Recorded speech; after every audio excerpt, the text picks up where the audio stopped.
Just waiting for you guys to enter in to the live stream.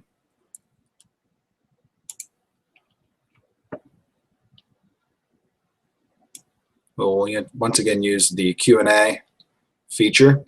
I'll stop from time to time and address whatever questions you have as we go.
Once again, if you have any questions, go ahead and add them with the Q&A feature. And let me know if that's working. If it's not working, mention it in the comments in the, I guess in the event room. I don't know what to call it. The thing that you go to before you enter into the video part.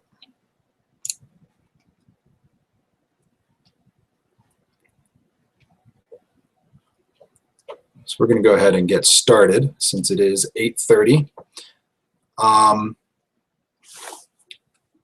So let's see, we're going to try and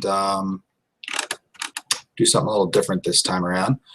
And that is to use this screen share function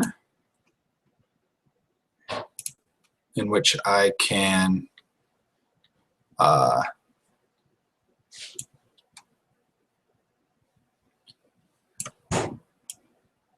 do it this way, and you guys can see the slides that I put together for this presentation.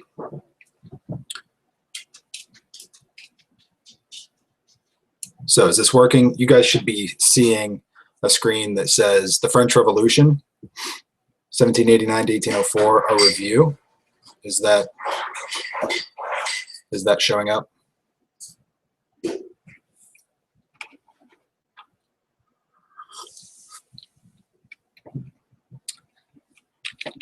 I guess I need to know if we're ready to begin. There's still some people trickling in.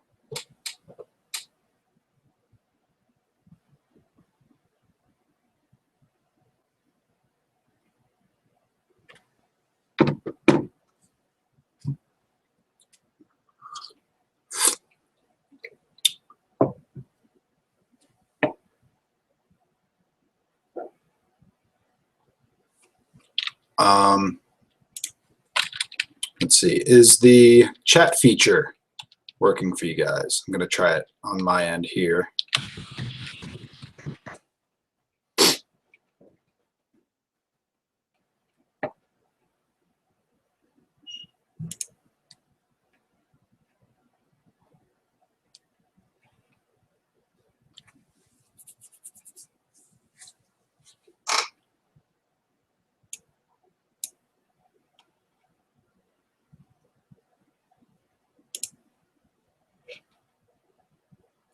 Okay, it looks like things are working as they were last time around, so we're going to go ahead and get started. All right, now I know that there's been some desire for more focus on Napoleon, so I want to start by addressing that. The deal with Napoleon's empire is going to be addressed kind of as an introduction to the French Revolution here a little bit. Napoleon's rise and the empire that he establishes is really important for a couple of reasons. Number one, it sets up the age of Metternich that we're studying now in class from 1815 to 1848, in that it kind of sparked all the nationalism and liberalism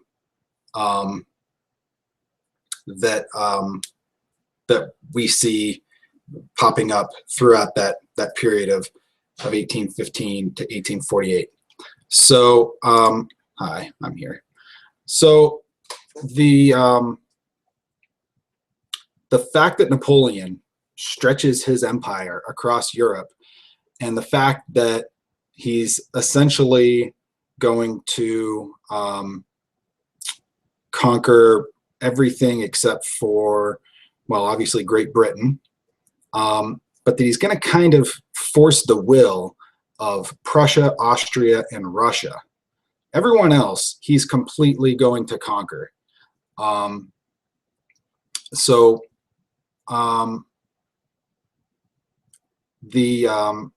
idea is, can he defeat Britain by conquering the European continent? And the answer is essentially no, that the balance of power swings back on the continent with the three powers on the continent that kind of are defying him, and that's Austria, Prussia, and Russia. They're going to make his continental system, whereby he tries to block all the ports on the European continent from Britain. He's going to try to make that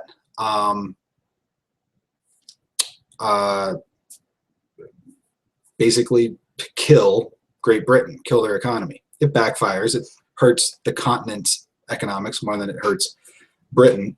And you know, that's why it works. I like to think of it this way. Britain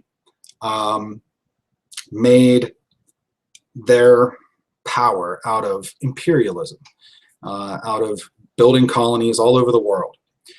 During Napoleonic France, and this is even during the consulate, before he calls himself emperor, Napoleon sells the Louisiana Purchase to the United States, right? To Thomas Jefferson. And that matters because it's kind of symbolic. Napoleon envisions the path to success not involving overseas land holdings, but instead dominating and making an empire out of the European continent. It doesn't work. Britain is able to survive because of their overseas empire. So it's kind of that difference of philosophy that shows in one way how Napoleon is going to fall. But we'll address Napoleon in greater depth in maybe a future review session. For now, let's address any questions here. So first, yes, Anne's right. I have the camera on my face now, and I will in a minute switch over to the PowerPoint, and I'll kind of be going back and forth addressing these questions as we go along. So hopefully that makes sense. And I'm seeing all these other people checking in. That's good. So let's just kind of go through here and knock these out. I appreciate you guys putting the time in and showing up to this. It's like you're taking roll call right now. Okay. Everybody's here to help Anne. Isn't that nice? Okie doke. So I'm going to switch it over to the PowerPoint. Hopefully this will work. And there we are. And I'll keep, on my end, I'll keep it up so that you can continue to ask questions as we roll along. So, French Revolution, 1789, 1804. It's a review. So we're going to be looking at this from a slightly different perspective. And I'm going to assume that you know a lot that that we're talking about here because we've already done it. I'm going to actually roll the clock back. You know, whenever we talk about the French Revolution, we talk about that date in which it starts, 1789. That's one of those benchmark years that we need to kind of memorize and realize that that's the end of one era and the beginning of another. But we're going to go back about 5 years earlier to 1784, and this painting by Davy, right, the Oath of the Horatii, or the Horatii, or however you pronounce it. And we looked at this before. This is an example of neoclassic art. So it looks like Renaissance art. And that's the neoclassic part of it. But what we have here is a throwback to an ancient Roman story in which basically there's a war going on, and the wagers of this war have decided that whoever wins this next battle, we'll just say that that's going to be the winner of the war. And here we see these soldiers reaching out to grab their swords. And we see on the right, we see women in despair, okay? And the picture here in 1784, where this was painted in France, this is an environment in which the Enlightenment stuff is out there already. The economy is hurting. People are upset. People there's all kinds of different reasons why people want to see France move in a different direction. And this is a picture of nationalism. This is a picture of pride and putting your country first. So the soldiers, they're not concerned about the fact that their wife or their mother doesn't want them to go to war. They're willing to die for their country. We hear that all the time as Americans. And as Americans, we understand nationalism. And you guys pledge allegiance to your flag every single morning that you come to school. So we get this. But this would have been striking in 1784, this idea of living for the promotion of a cause, that there's something beyond yourself. And this idea of this, putting a cause in front of you, particularly for your nation, that idea of nationalism will really spiral out of control through the French Revolution. It will pick up momentum from what they're doing in the United States as they're building their country upon a republic system over there. And we'll also see this same idea of nationalism as the Germans try to get their unification in the 1870s, same for the Italians.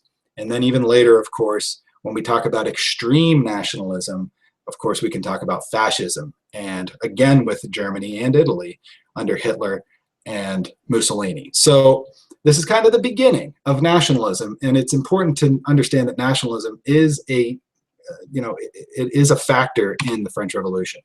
So we jump to 1789, the French Revolution begins. And what caused it? We can come up with a bunch of different causes, and you might have an answer to that question in your head already. What caused the French Revolution? And I'm going to give you a bunch of different angles from which to look at. I think I have 6 of them here.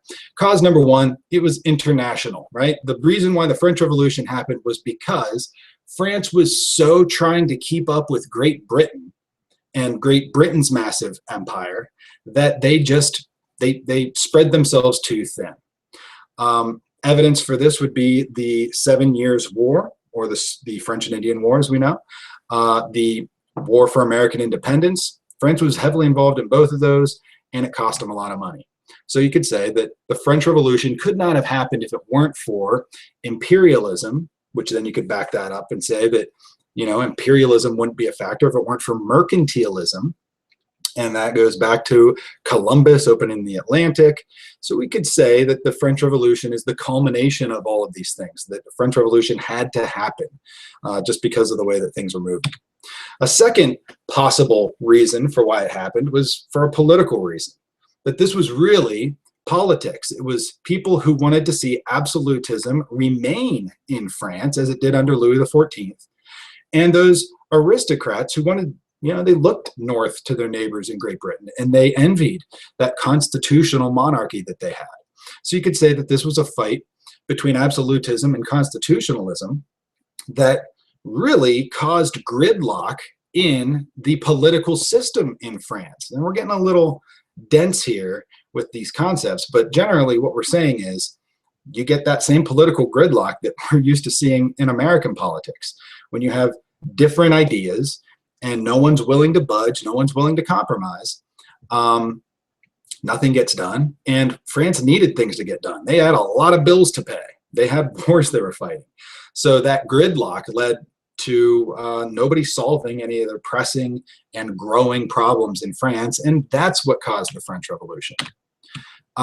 Taxes. Again, no one's fixing this really unfair tax. We talk about the fact that they owe all this money, but the tax burden is being placed on those that don't have the money most. Tax exemptions are on the privileged. You hear that today in modern American politics, that many people cry out and say that we need to tax the rich more, that it's unfair that 1% own X amount, this huge amount of the national wealth.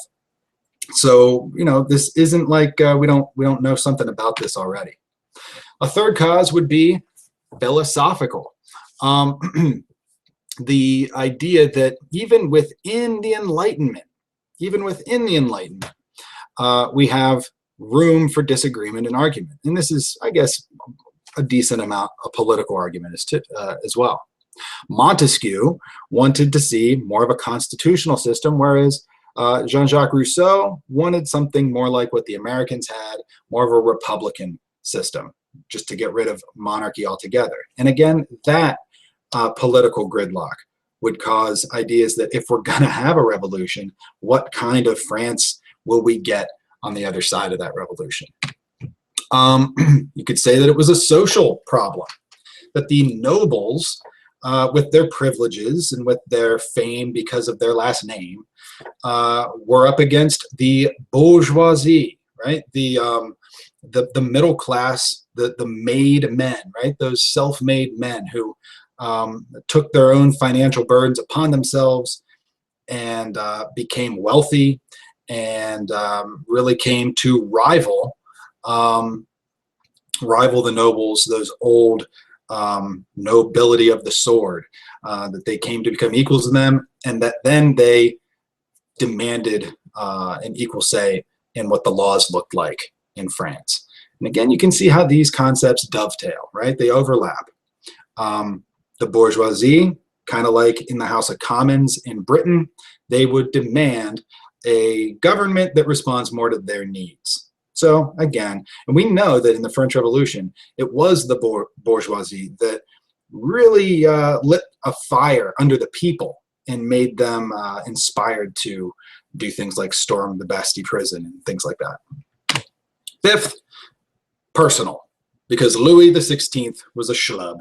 He simply was incompetent as a ruler. So while all these things are going on, in the days of Louis XIV, he would just lead. He was a savvy leader. He was able, with his charisma, with his political tact, he was able to get problem solved and get things done and make it so that France would move forward very clearly and strongly as a 100% Catholic and absolute monarchy. It was going to be old school the whole way, and no questions would be asked.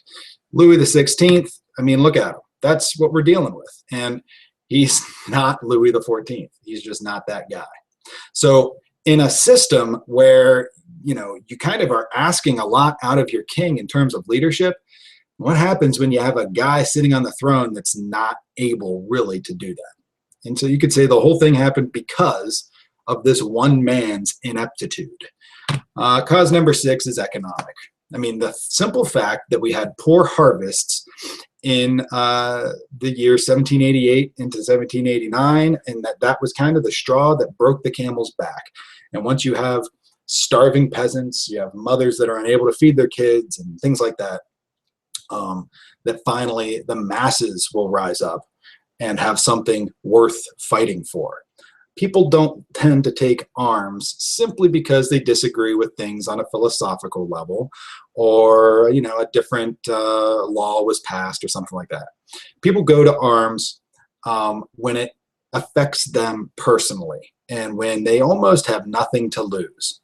So we could argue that all of that debt that has been racked up, finally the bottom falls out when this very farming-based domestic economy collapses with these poor harvests. So those are my 6 kind of causes for the French Revolution. If we have any questions regarding that, it seems like you guys are on like a 30-second delay. So as those questions pop up, if there are any, I'll be sure to answer them. Until then, I'll just simply move on. So here's the deal. We're going to go through the French Revolution, and we're just the way you study the French Revolution, in my opinion, is to simply tell it as a story. And it is one of those parts of European history where it's very chronological. It's just one thing leads to another. You definitely have those points, those crossroads where you can throw the what ifs in there. Like, if we had done this, then maybe things would have turned out differently. But yeah, we're basically going to go from 1789 to 1804 and simply rehash what went down. The key characteristic of France in 1789 is the fact that it's poor. This is what the dominant artistic movement is. This is Rococo. Remember, that's Fragonard and the swing. This is Mr. Hansen's least favorite artistic movement. And this is what those starving peasants think their nobles are doing. While I'm starving, while I'm working hard, while I'm bearing the burden of all the taxes, these nobles and our king and our queen, this is what they're doing. And you can maybe see how that lights the flame of revolution, right? Moving on, there we go. So it comes to a head when the French king Louis XVI determines that he needs to bring together all the people in order to solve these massive problems that France is dealing with, mainly economic problems. So he calls, for the first time in like 175 years, a meeting of the Estates General, which is the equivalent of the French Parliament. And here we review the fact that France is essentially broken into 3 units. Number 1 is the clergy, number 2 is the nobility, and number 3 is everyone else, and everyone else is 98% of France. So when we talk about people that have these philosophical ideas about a new France, some of the people that wanted to see France change were, in fact, privileged members of those first and second estates. They looked at what the founding fathers of America were doing, and they liked what they saw. They understood the Enlightenment philosophy, and they wanted to see it progress. And so they looked at the 98% as this body of people that had to move, that the third estate was France. So what the third estate would do, that would be the direction for any brave new world that France would embark upon through revolution. The third estate, seeing that they would get outvoted at the Estates General, simply because their representation wasn't large enough, decided, you know what, we declare ourselves to be the National Assembly of France. And at this point, the third estate simply gets to work putting together a plan for a new kind of government. You might say at this point that what they're looking to do is to build some kind of reform. At the very least, let's change the way that we vote within the Estates General. Let's, fight for equal representation. And again, that rings a bell in our American ears, right? That revolution has at its spark a demand for equal representation, right? We talked about no taxation without representation. I think you could say the same concept is buried here in the early days of the revolution. And of course, we know the story. Louis XVI locks the so-called National Assembly out of their assembly hall, their assembly room, and so they move to a tennis court where they vow. In this painting, we see them all meeting and coming together, but it's all about a constitution. So yeah, so that's the idea, that that to bring about really a new, any kind of real reform, you have to go beyond tweaking the rules of the Estates General. After all, they're not even letting us meet anymore. So we're going to get to work writing our own constitution that we will implement on France, because after all, we, the 98% that make up France, we are the third estate. So at this point, it looks like we do have one question here. Why did the rich people want to see France change if they were benefiting? I don't know. I mean, I think we can think that through. After all, first of all, there are those who in history truly believe in a cause. They truly believe that it's not about them. It's about something bigger than them. But I think, I don't know, maybe I'm cynical. I don't necessarily agree that that's what really shapes history most of the time. I think what we usually see is, yeah, people acting in such a way that it benefits themselves specifically. So again, we could ask, who could possibly see themselves benefit by some kind of revolution, or at least massive reform happening, whereby France would get you know, a constitution? And I don't know. I want to draw upon the knowledge you already have about our founding fathers, and remember the fact that the likes of George Washington, of Samuel Adams, of John Hancock, these guys were they were elite, and they had a lot to gain politically, obviously, but even economically, for the United States from breaking its ties from Britain and all those navigation acts that they were supposed to obey. So that's the idea, that France is economically, as the world's moving on, France is evolving, and the laws don't seem to be moving along with it. And so again, these influential bourgeois, even though many of them wouldn't be counted among the first or second estates, they had friends in high places, and that kind of politics that goes on is, you know, enough to get the ball rolling in terms of seeing change happen. So maybe follow the money, and you can see you know, where some of the motivation for this is coming from. We do know for a fact, historic fact, that when the National Assembly and the tennis court oath happened and all that stuff, that there were plenty of members, representatives, that left the Estates General and instead came and joined the National Assembly and wanted to help their cause happen. So, you know, that we know. Okay, next up, Sam. What was the distribution of representatives of each estate at the Estates General? Did every estate have the same amount of reps?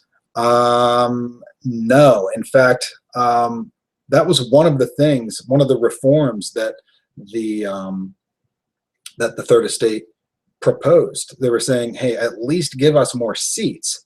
At least let our voice be heard a little bit more loudly. But really, the reform that would have had to have happened was that they took a proportional vote instead of voting by estate. So I forget exactly how the numbers worked out, but there were two sides to that argument, kind of like how in the Constitutional Convention, I don't keep coming back to American history, but there were issues, right? Like the 3/5 Compromise, the Great Compromise, all these issues, and you had kind of parties on both sides of those issues. You had parties forming on what kind of reform the should happen at the Estates General, and you know, it never got to that point. Did Louis the 16th called the Estates General because he wanted to make France more like America, or at least adopt some of the American ideas. No, he did it because he had to. He did it more out of an act of desperation, I think. There was a certain political leverage to it. It was, all right, I'll give you this if you lay off your king a little bit. He was able to earn a little bit of favor by calling for the Estates General. Plus, I mean, the fact of the matter was they were an economy that went bankrupt. They had no money at all.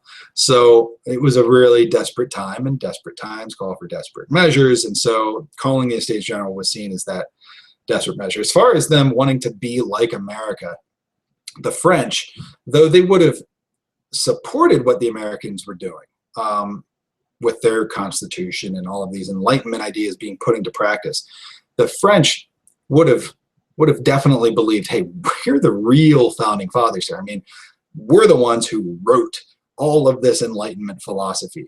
So it would just be natural and right for us to actually put it into place. Yeah, I don't think they would have, even respected the United States as a major nation at all at this point. But they still supported, the cause that the Americans were putting into practice. What, if any, success did they have with the tennis court meeting / oath? Or if it wasn't successful, what in particular makes it so relevant? Well, it's definitely, well, let's see. So the tennis court oath, the only thing that they promised, the oath, was to write a constitution. And they achieved that goal. That was the Constitution of 1791. So they wrote it. And there were some months that went by with an understanding that this Constitution of 1791 was the Constitution. We forget the fact that because we know that it's not going to last forever, that it was kind of I don't know, a lost cause from the start. But there was a moment in time you would be waking up each day thinking, all right, we got this Constitution. We're moving into this age of being a constitutional monarchy. We're going to be all right. We're going to get through this. Obviously, we know it didn't last. So another reason is because it's symbolic. It's one of those symbolic things that show maybe the true beginning of the revolution, because for the first time you have people meeting and declaring that they're not playing by the old rules anymore. They're just going to start making a government on their own and see what happens, see if anybody can stop them. This is an interesting question. How did surrounding nations react to the tennis court oath? I've never read anything about that question specifically, but I would venture to say that most nations looked at France and thought, well, this is France. They're the biggest, strongest country in the world, and it wasn't that long ago that we were fighting off the armies of Louis XIV, and they always seem to be a major player in every world conflict. So, maybe there was a little bit of, we're not too quick to save France or to be worried about France. It's almost like, all right, so France is struggling. That'll be interesting. That they don't really feel sorry for France. Certainly not at this point yet. So that'd be my guess, that most nations looked at it. I'm sure Britain looked at it, and at least their philosophers would have said, okay, this is a step in the right direction. Obviously, the enlightened despots in the East would have been a bit alarmed by it, I think, as well. And remember the fact that Louis XVI was related to every other monarch in Europe. You know how that goes. So I imagine at the top level, among monarchs, that it would have been cause for alarm. But my guess is that things moved so quickly after the tennis court oath that it would have been the storming the Bastille that would have caught people's attention a little bit more than the tennis court oath. All right, one more question. Were the bourgeoisie required to pay taxes like peasants, or exempt like the nobles? Well, I guess it depends on what we call the bourgeoisie. If they bought nobility, if they were the nobility of the robe instead of the nobility of the sword, then technically I guess we would lump them in with the second estate, the nobility. If they didn't do that, then they're definitely paying taxes like the peasants would be. Yeah, any answer beyond that? I mean, look, rich people tend to be powerful people, and powerful people know people, and there are always ways to get around, you know, paying taxes or doing whatever, getting away with stuff. Again, we see that kind of corruption all the time today. And so I would argue that corruption in the 18th century, where it's probably easier to get away with some of that stuff, was rampant as well. So I guess that's my answer, that if you're a powerful, wealthy bourgeoisie, you were probably finding a way out of doing most anything you didn't want to do. Okay, let's move on. So back to this, the tennis court oath, we got a constitution. Meanwhile, in Paris, the storming of the Bastille prison looks something like this. We know that, you know, it's this state of paranoia, right? That, oh wait, I didn't get this one. Sorry, little OCD. Yep, finally figured it out. Good, okay, let's move on. Sorry. That this is, you know, the Bastille Day is July 14th. It's Bastille Day. It's the French kind of Independence Day, right? So obviously this is again, like the tennis court oath, this is a major symbolic move.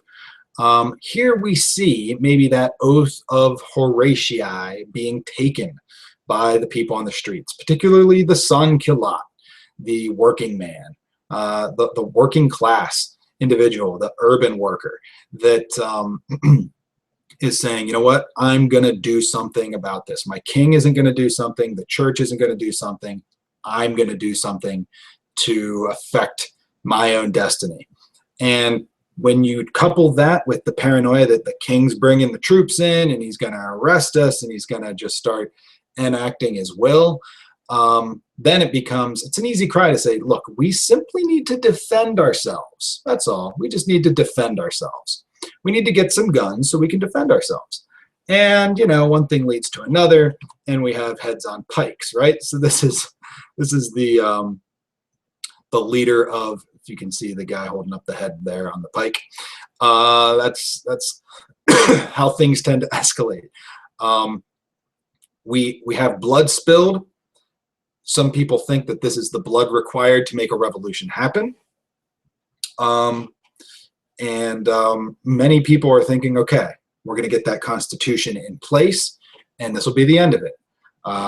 We'll remember Bastille Day, and this will be a major, you know, event, but we'll get this revolution over with and we'll move on. August 1789, moving right along, we get cranked out. Even before we get a constitution, we get the Declaration of the Rights of Man and of the Citizen. We get this. And it's essentially the Bill of Rights. It's them saying in a political way, an official way, that that whatever we come up with a government, whatever any man in the whole universe comes up with for government, that it must abide by these common natural rights of man. And this is the same exact philosophy that we see in the American Constitution and the American Declaration of Independence, which is the same philosophy that we see from the Enlightenment philosophers and the likes of John Locke. So again, another major document paving the way for this massive, really paradigm shift, this change in how we think of the concept and the role of government. Not long after that, the Women's March on Versailles. We talked about this at great length. We know that this was in large part due to the fact that these starving people in urban Paris were hearing rumors and being rather convinced that the king and queen had stores of grain, that they just had it pouring out of the Versailles palace. So the women simply go to get some. And they're bringing all of their fishing implements and things like that with them. And well, they come back with the king and the queen under house arrest. Which brings us to 1791. We know this is the year of the Constitution that will finally be finished, but it's also a year that sees King Louis XVI and his wife Marie Antoinette being held at the Tuileries Palace in Paris, so that we can keep an eye on them, and we know that they're not hoarding grain and stuff like that. So let's see. Going back to the questions here. Whoops. So this question is from Nate.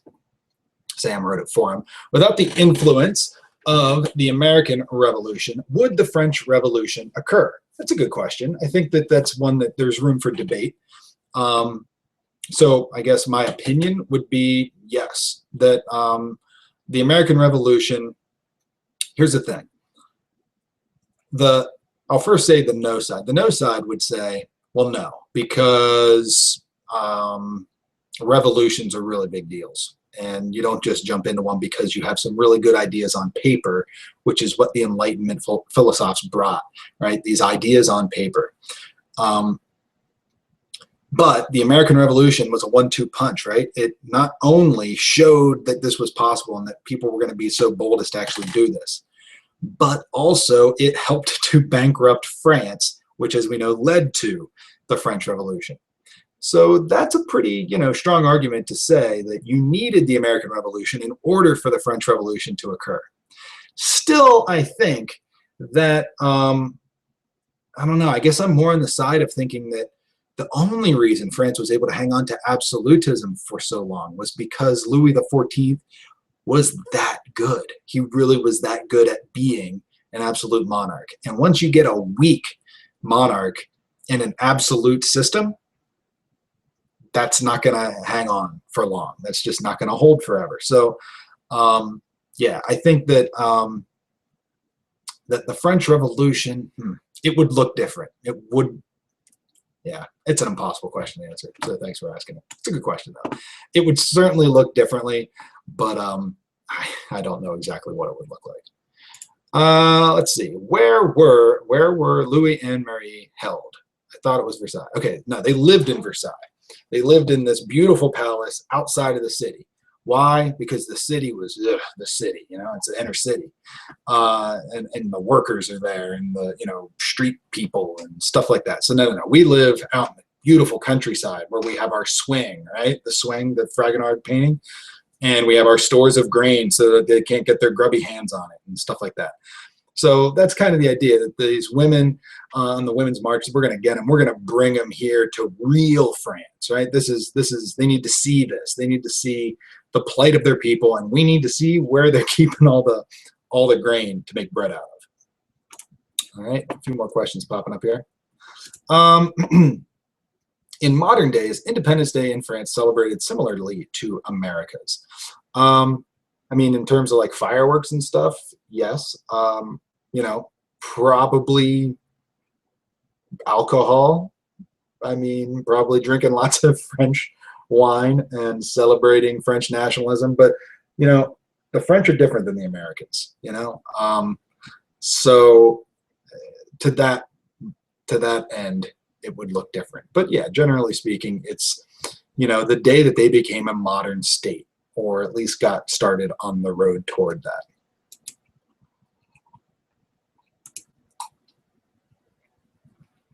All right, Greg. Was the storming of the Bastille the unofficial beginning of the revolution? Is this when the French government first realized their power was in danger? Was it a surprise? Or did they know an event like this was inevitable after the tennis court oath? Man, these are good questions. You guys are really testing me. I think most historians would mark the storming of the Bastille as, the beginning of the revolution. It just has that it has that more symbolic punch to it because there's violence and there's a guy's head on a pike, you know? That's stronger than a bunch of dudes in a tennis court promising to write a constitution, you know? So, plus, I mean, they call it Bastille Day, not tennis court oath day. So, yeah, I mean, and then your second question, did people realize that that this was going to happen? You know, some people did. I don't think the king did. I think the king, I don't know. I know that one of the famous quotes taken from the French Revolution is one of his advisors. He's sitting there with one of his advisors, and there's reports, I think, of the storming of the Bastille. And I think, what does the king say? Is it a rebellion? He wants to know, is it a rebellion? Is it, you know, is it a little a little event we just need to bring the cops out for? Is it a rebellion? His advisor says, no, sire, it is a revolution. So I don't know if that's a myth, but that guy got it. That guy understood what was going on. He saw it as the beginning of something much bigger. All right, Sarah. With all these events, would you say that the sense of mob mentality and paranoia were just as important as any political influence or desire for change? Again, this is where Mr. Hansen is cynical. Yes, I think the mob mentality was a big deal. And I think we see similarities with the mob mentality in the American Revolution as we do with the French Revolution. I think that when they were tar and feathering British officials in Boston Harbor, that it was an emotionally charged, fired up mob that was doing that, following the leadership of much more cerebral, much smarter, strategizing, and I would say, you know, rhetorical, you know, really well-spoken, motivating, you know, fascist types. I hate to say that about our founding fathers, but that's what I keep thinking of, is those characteristics we see in leaders who really know what nerves to hit to make you think a lot more with your heart than with your head, and make you feel what you want to do rather than think it through from a rational side. And I do think that the mobs in Paris were being manipulated and used by the upper bourgeois who had an axe to grind. They had something that they wanted to see change for their own benefit. The romantic side of the story is this is all about freedom fighters and people realizing that they can break the chains of tyranny off of themselves. And I don't know, I'm cynical of that point of view. I just don't see evidence that that happens all that much in real life. Maybe, you know, maybe a little bit. Yeah, I feel guilty being so cynical, but it's an approach. It's a way to look at it. Okay, why was the French Revolution so violent as compared to the American Revolution or other similar events? Was the American Revolution not violent? I mean, granted, the French Revolution has the Reign of Terror. We're going to see 40,000 heads lopped off by way of guillotine.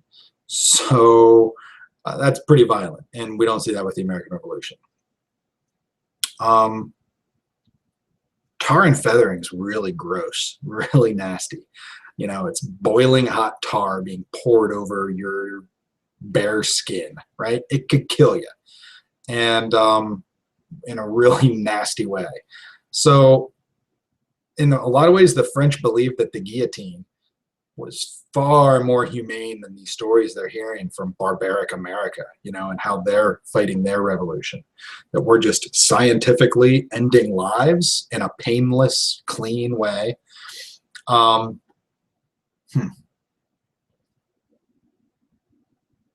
The mob mentality, I think, leads to excessive violence. The paranoia does as well. The Reign of Terror is really what we're asking the question about here. Maybe another way to phrase the question, why wasn't there a Reign of Terror in America? In America, you had more of an actual like military war going on? That's a big question. I hope my dancing around was good enough, because I do want to kind of move on. We're getting close to running out of time, but so we'll leave that there. How involved did the clergy become during the French Revolution? They died a lot. The September massacres in 1792, 1793. They were thrown in jail for being Catholic priests, and then they were murdered in their prison cells for being Catholic priests. So there was, look up the story of the Vendee, Vendee, I think. Little village in rural France, very devoutly religious, and revolutionary mobs just showed up and just executed everybody in really, really like Nazi-esque gruesome ways. The Vendee was one of those things that made me make the connection of the similarities between revolutionary France, particularly under Maximilien Robespierre, and the way the Nazis worked. So the clergy, they were targets. What did they want? They wanted to see the Catholic Church, you know, hang on to its pedestal, hang on to its place of prominence and dignity. But, you know, in the words of Voltaire, crush the infamous thing. He was referring to the Catholic Church, and in the spirit of revolution, that's what put the target on a lot of priests' backs. Was there any cooperation between revolutionaries, specific strategy, or did every individual use violence to get what they personally wanted? Yeah, probably both are true. Yeah, and I think we see that in other cases where we have revolution and chaos and things like that, that, hey, if it's open season, I don't care if you're talking about the Crusades, and we're going to go fight, you know, it's God's will, but if I can, you know, steal a bunch of crap on the way to the Holy Land, then I'll do that too. We see it obviously among the Nazis, you know, making it work for themselves. So yeah, I don't see why it'd be any different in revolutionary France as well. Okay, why was France the only country to have this kind of mainland revolution? Yeah. Well, in oh boy, I'm drawing a blank. The British chopped the head off of Charles I. So that was pretty revolutionary. And they had a civil war, and they lived under a religious dictatorship under Cromwell. And then they threw him out. They brought the king back, and then they drove the next king out of town and brought in a Dutch guy to run the country. So, I mean, the only kind of mainland, you did say mainland, I guess another answer is you had the Louis XIV wannabes, right? In Prussia, in Austria, in Russia, you had the enlightened despots. And they were able, as we studied when we looked at that stuff, they were able to negotiate things with their nobles and keep it so that the aristocrats and the king were happy. You didn't see all the commercial activity that would have given rise to the equivalent of a bourgeois class in those countries. So yeah, I think that's a good question to ask in order to answer the question, what caused the French Revolution? You could ask, well, why didn't it happen in these other countries?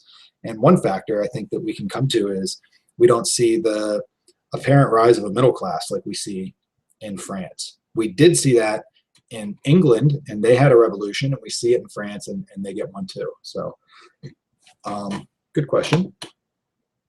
Done.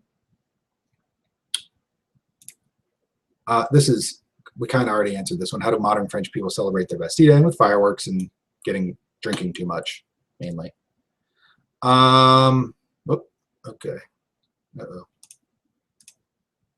There we go. Sean, how did the peasants hear about the queen hoarding grain, which ended up starting the March of Versailles? Rumors?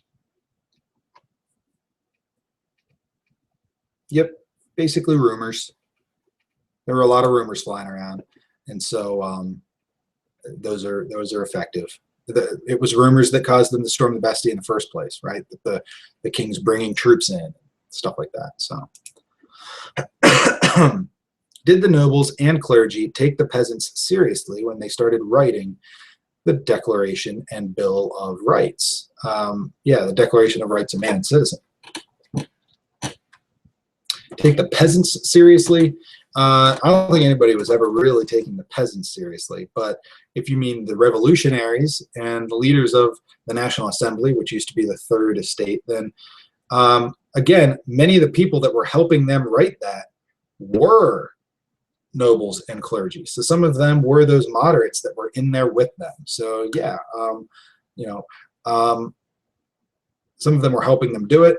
Others were seeing this as losing grasp of their control, right? If you wanted to keep the old system, then seeing a constitution or a Declaration of Rights, you'd want to squash that. You'd want to stamp that out, right? Get rid of that as quickly as possible. And that's tough to do in a country where increasingly everybody's talking about freedom of expression, writing, and stuff like that, education. All right, guys, we have 7 minutes left. We're not going to get through all of this by 9:30, but I'll see it through to the end. You're in no way required to stick around after 9:30. But we're going to just, fly through the rest of this story. It's a good review for a rather complicated topic and really the centerpiece of the European history course. So we're up to 1791, and we know this is an important year for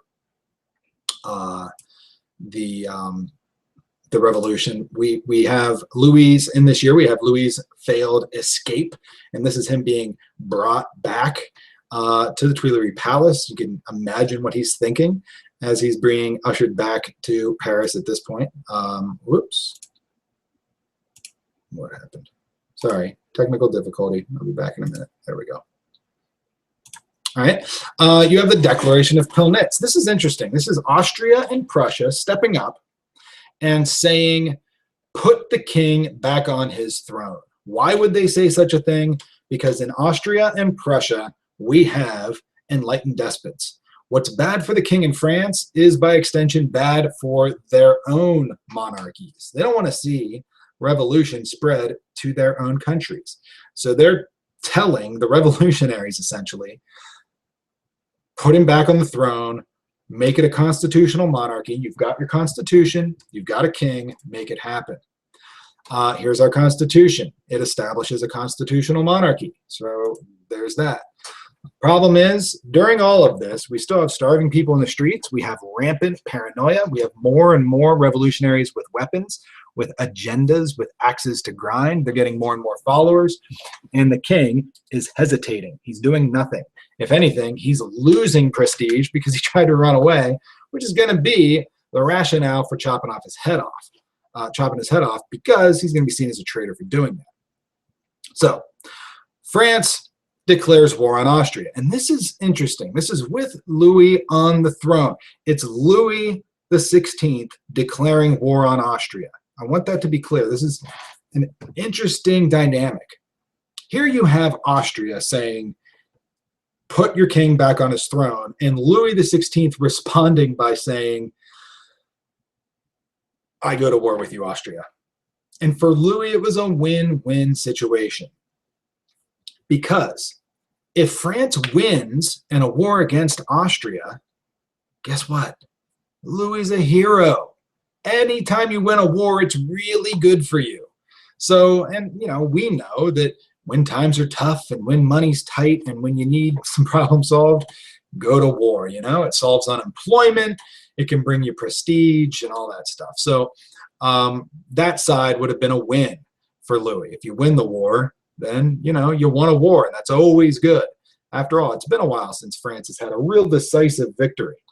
If you lose the war, then you lose to the country that wants to put you back on the throne. So that's a weird dynamic that the Declaration of Pillnitz creates.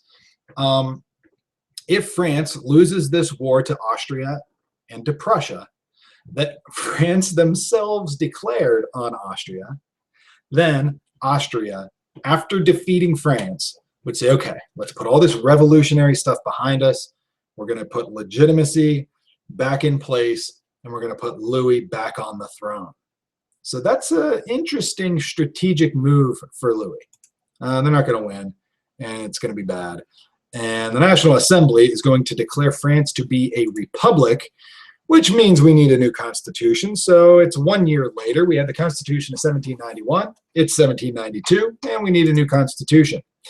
Now it's 1793. It's January.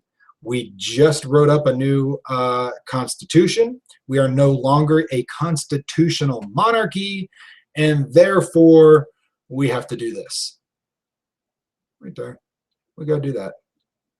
Because anything else is irrational. It doesn't make sense.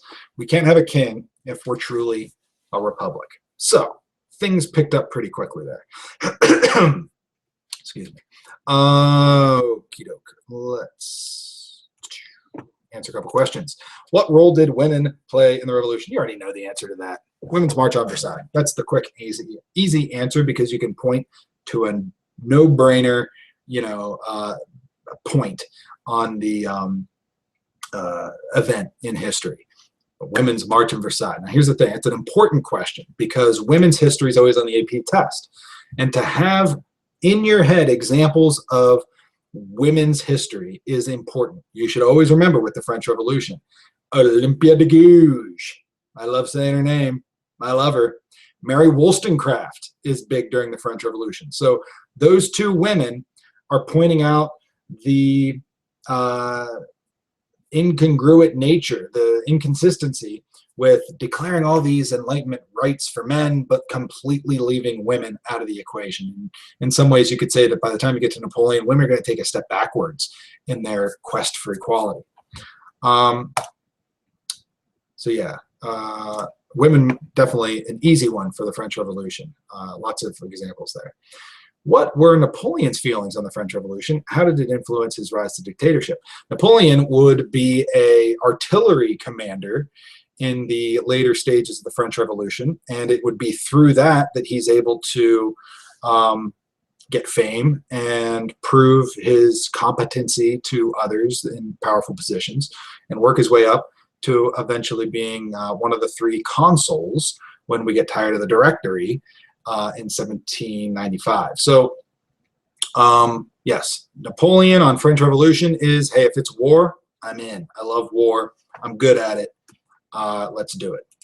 He liked fighting countries. He liked fighting his enemies, particularly down around Italy. Okie doke. How did the people catch Louis in order to bring him back? They recognized the legend, at least, is that they recognized his face from a coin. His likeness was on a coin, and they said, hey, that guy, he's in disguise, but he looks like the king. And he was just miles away from a place in Austrian Netherlands that he was going to seek refuge in. But that's the story. And what is our test on tomorrow? Your test is on it's going to be a quick 10-question quiz on the reading that you were to do in class today. You know what? Let me. What was it? It was up to. Got my Palmer right here to answer this question right now, in case you didn't get around to that reading assignment. It was the 1840s, or up to the 1840s, I think.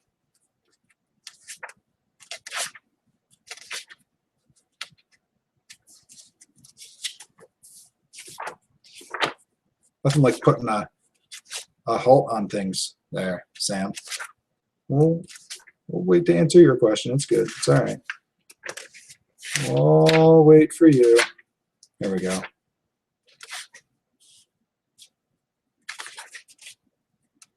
It's chapter 12.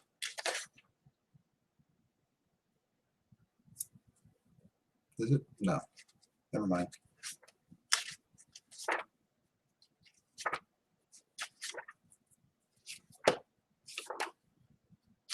You know what, Sam? I'm going to email. I'll put this question on Edmodo. How's that? Let's move on. unless somebody else wants to post it. At several points during the 1790s, people in France were legally required to wear a blue, white, red cockade. What would be the importance of this symbol during the Revolution? The tricolor, as it's called. The tricolor, or Tricolor, tricolor, three colors. It's the French flag. Liberty, equality, fraternity. And it was like the anthem of the Revolution, and basically the symbol of this whole, again, the whole concept of what a government is supposed to be. So, yep, that's the red, white, and blue. That's where it comes from. Thank you. Thank you. Sammy said, just read pages 483 to 502. Thanks, Sam. I was having trouble finding that. 483 to 502. Good. All right, guys. You may feel free to bounce if you'd like. I'm going to try to finish this up in the next maybe 10 to 15 minutes. And then after that, I'll address whatever questions remain. But your obligation for extra credit, if you chimed in with the questions, is has been taken. So thanks for showing up. Thanks for participating. And I'm going to finish the lecture. There we go. All right, so King Louis, his head is off. And let's see, he's gone. He's dead. Has to be, right? This new republic will, again, win this war that they're fighting with basically everybody by putting into place the levée en masse, which was probably somewhere in the ballpark of 1 million men, which would have been far larger than any other army in Europe at the time. So that's how they're able to do it. Okay, they're able to do it because they're fighting for their future, while everybody else is fighting for more of a political cause or some kind of balance of power thing. France is fighting, literally, each man is fighting for the future for their children. You know, that's a big deal. France is at war with everyone in 1793, and they're able to hold that war up because of the levée en masse, which is essentially the draft. And if you were old enough to hold a gun and shoot it straight, then you were in the army. This is just a map. I don't want you to necessarily see anything particular, but just to show you how France was fighting everywhere, okay? And obviously even notion of civil war throughout a lot of France. So it's, you know, the last time we saw something that looked like this would have been the 30 Years' War that happened in Germany, and we know how that set them back. So in 1793, we also see the development of the Committee of Public Safety, one of the more ironic names in history because it is what is going to put some 40,000 people to death under the leadership of Maximilien Robespierre, a leader so charismatic and so aggressive that I can't help but compare him to Adolf Hitler. There he is. You can just tell just by looking at him that he's that kind of guy. This is called the Reign of Terror, and terror was used as a political, with political strategy. It was used because it was deemed necessary for the revolution to continue or to succeed, to not die out. We had to hold a straight line, and if you dared to stray from what the revolution stood for, then that was the same as being a traitor to your country. The problem with it was when we talk about being summarily executed, that means that, hey, I heard this guy once said something that said that, oh yeah, I remember King Louis XVI, he was a pretty good guy, that boom, you could be brought into the public square, they could read that accusation aloud, and essentially you'd be put to death before you even knew what hit you. Like, it was that crazy of a time. Again, we think somewhere around 40,000 executed by guillotine. That's just ridiculous. This is just one of many different images that show what maybe it would have looked like. And here you see a guy thinking, what happened here? And you've got, here's a head, there's another one. Oh, there's one. Heads all over the place. And this is a body with no head. So that happened too. Guy looks like he's missing an eyeball. Wonder how that happened. Anyway, the Thermidorian reaction is simply saying we're sick of all the violence, so let's kill somebody, right? That's what we do when we're sick of the violence. Let's kill Robespierre because he's causing all of this. And the Thermidorian reaction, this is, again, we're sick of the de-Christianization. We didn't even mention that, but, you know, Robespierre's idea of going to the 10-day week, the base 10 calendar, and that the month of July was now called Thermidor, and it was year one instead of 1793. It was year one of the revolution, all that stuff. Things move pretty quickly now, and what I mean by that is we don't have a lot to worry about here for all intents and purposes as a European history student. Once we hit 1795, the bulk of what the French Revolution is behind us. So I want to make that clear. I know we say that it's 1789 to like when Napoleon really takes over in about 1804, but really for me, by 1795, the stuff that people talk about when they talk about the French Revolution, it's already past, okay? With the death of Robespierre and the end of the Reign of Terror, a lot of that stuff is behind us. Now what we have, again, new constitution, a new government, and this time it's the Directory. But again, through all of this, everyone is still hungry, chaos is still everywhere, and Napoleon Bonaparte is winning everywhere. So he's really starting by 1795 to make a name for himself while he's fighting, again, all the armies that are trying to put France back into its place. The Directory lasts from 1795 to 1799, and you really don't have to worry about it. There's stuff in there about how they had a bicameral legislature, they had the Council of 500 and stuff like that, and that's all important. It's all well and good because it shows how they were striving for something that looked like the American model, but it doesn't last like all the other constitutions. And so I don't put your focus on that stuff. That takes us to 1799, where we have the last form of government here for the French Revolution, the consulate, and Napoleon will come to dominate the consulate. So that's kind of the story of the consulate. It is the vehicle that Napoleon will use to achieve unquestioned ultimate power in France. So this is what it looks like at the beginning. And Napoleon's the guy in the middle, okay? This three-headed triumvirate consulate, right? These three consuls. And then before long, he's going to get rid of the other two guys. He's not going to really need them. So it's going to look more like this. And not too long after that, it's going to look more like this.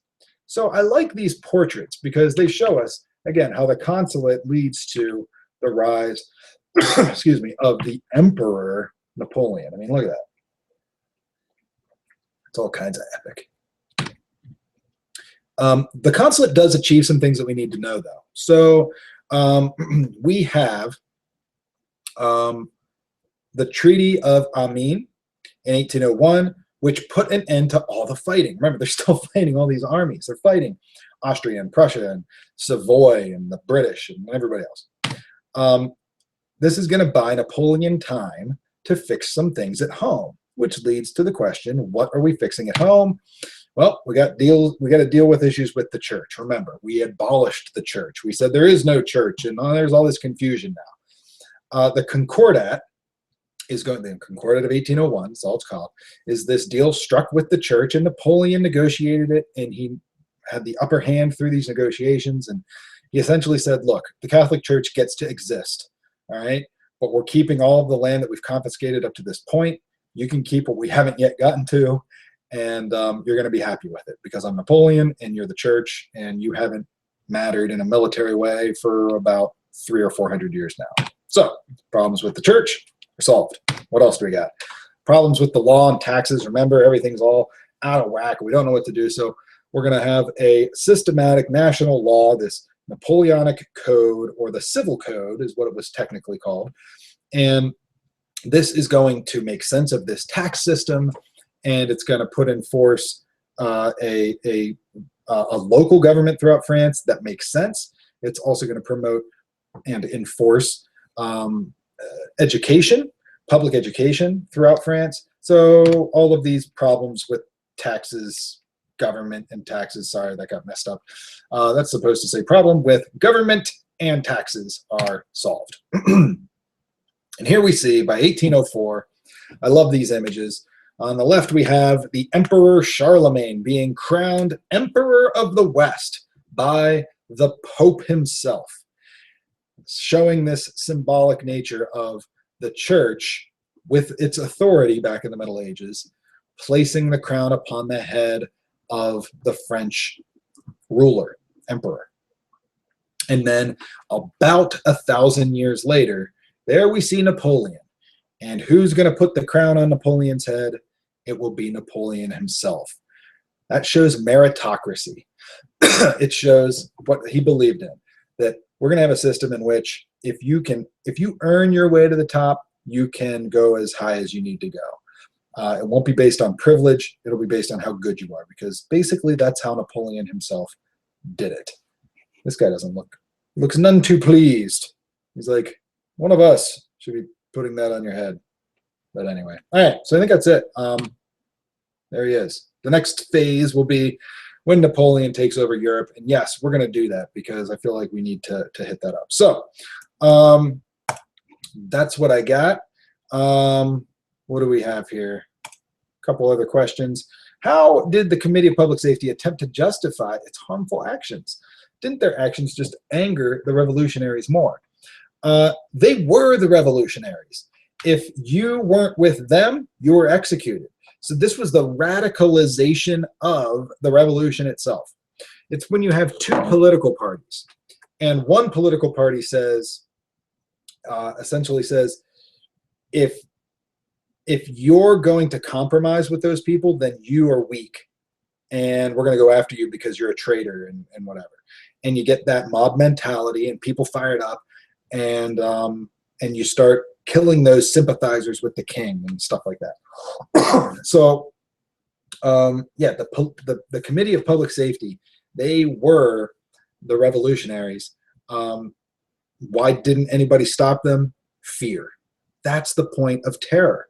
Reign of terror. It's a political strategy. We're going to make you too afraid to oppose us. We're going to do that just by killing people, and you won't be able to touch us because we're surrounded by people that are looking for people like you that are trying to stop us. It's a scary thing when something like that develops. Did any countries actually support the revolution? America kind of refused to help, and a lot of Europe attacked them, but were there exceptions? Thomas Jefferson liked it. John Adams didn't.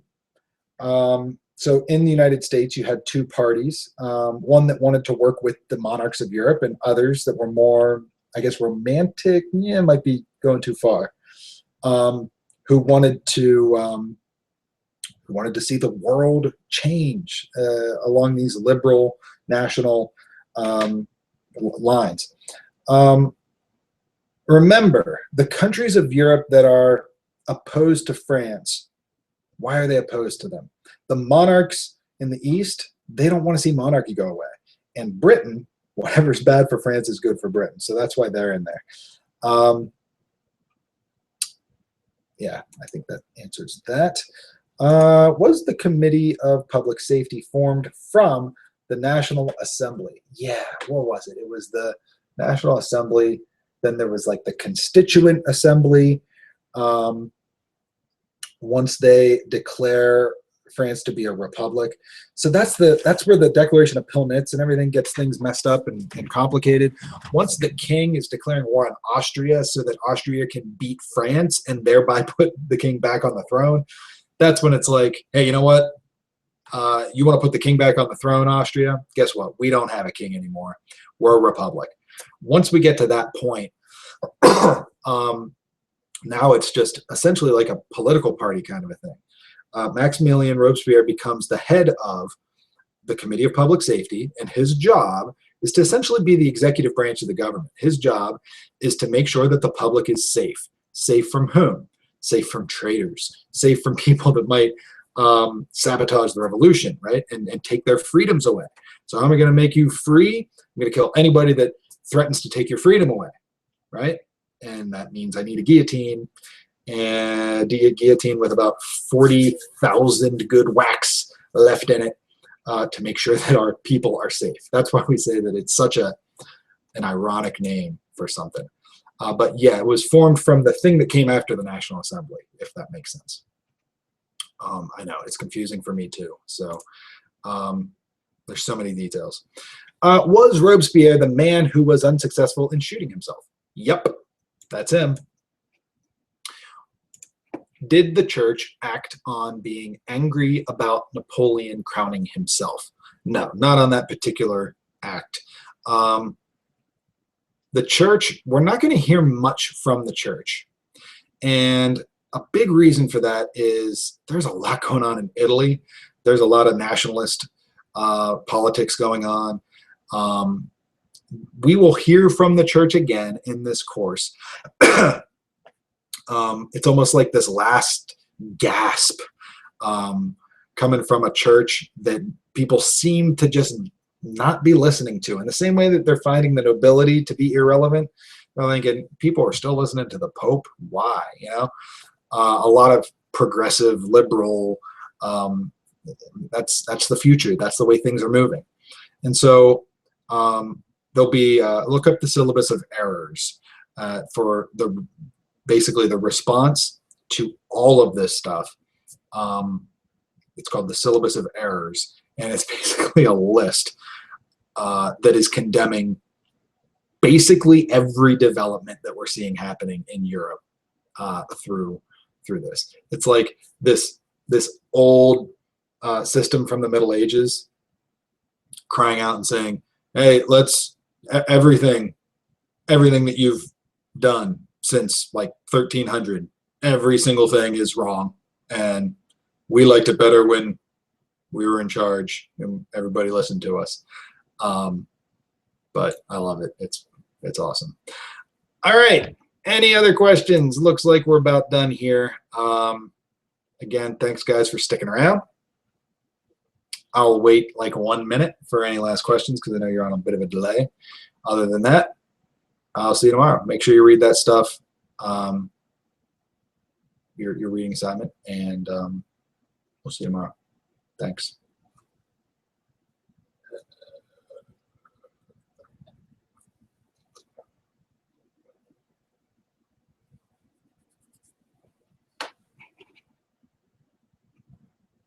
Okay, bye.